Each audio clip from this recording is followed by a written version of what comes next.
ప్రభు అయిన యేసుక్రీస్తు నామంలో ఈ ఉదయకాల సమయనందు ప్రతి ఒక్కరికి కూడా నా హృదయపూర్వక వందనాలు తెలియపరుస్తున్నాను. Praise the lord. ఈ దినం దేవుని వాక్య భాగమును ధ్యానించుకుందాము. అపోస్తులుల కార్యములు 9వ అధ్యాయం 34వ వచనము.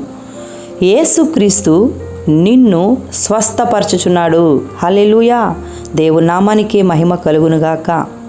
ఈ దినం ఈ వాక్యమును ఎవరైతే వింటున్నారో, ఒకవేళ మీలో ఎవరికైనా అనారోగ్య సమస్యలు ఏళ్ల తరబడి ఉండగా దాని ద్వారా మీరు కృంగిపోతున్నారేమో. అయ్యో, నేను ఇలాంటి వ్యాధితో బాధపడుచున్నానే, అయ్యో ఈ రోగం నాకెందుకు వచ్చింది, ఈ వ్యాధి నాకెందుకు వచ్చింది, అయ్యో ఇక నేను లేవలేని పరిస్థితిలో పడిపోయానే, నన్ను లేవనెత్తేవారు ఎవరూ లేరా, నాకు ఈ వ్యాధి నాకు నయం చేసేవారు ఎవరు లేదా, ఈ డాక్టర్లు ఈ వైద్యుల యొద్దకు వెళ్ళినా కూడా వాళ్ళు మా వల్ల కాదు అని అంటున్నారే, అయ్యో నన్ను స్వస్థపరిచేవాళ్ళు లేరా, నేను ఈ వ్యాధి నుంచి ఎప్పుడు నేను కోలుకుంటాను, నాకు ఎప్పుడు విడుదల వస్తుంది అని ఒకవేళ నువ్వు చింతిస్తూ బాధపడుతూ మనసులో కృంగిపోతున్నావేమో, నీతోనే దేవుడు ఈరోజు మాట్లాడుతున్నాడు. యేసుక్రీస్తు నిన్ను స్వస్థపరచున్నాడు. నువ్వు నమ్ము. ఈ మాటను నువ్వు నమ్మితే దేవుడు ఖచ్చితంగా నిన్ను బాగు చేస్తాడు.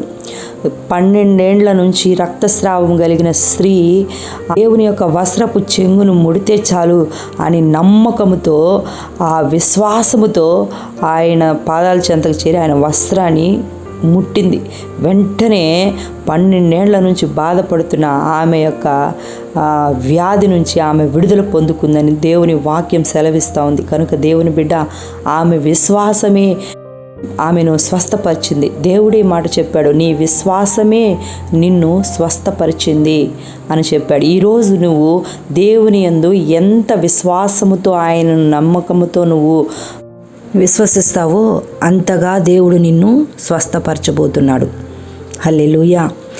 కనుక యేసుక్రీస్తు నామంలో నీకు స్వస్థత కలుగునుగాక. యేసుక్రీస్తు నామంలో నీకు విడుదల వచ్చునుగాక. యేసు రక్తము నిన్ను శుద్ధి చేయునుగాక. యేసు రక్తము నిన్ను బాగు చేయునుగాక. ప్రియ దేవుని బిడ్డ, యేసుక్రీస్తు నిన్ను ప్రేమిస్తున్నాడు, నిన్ను స్వస్థపరుస్తున్నాడు, నీకు విడుదల ఇస్తున్నాడు. ఆమేన్.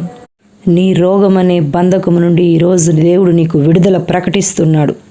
యేసుక్రీస్తు నామంలో నువ్వు విడుదల పొందుకో, స్వస్థత పొందుకో. ఆమేన్.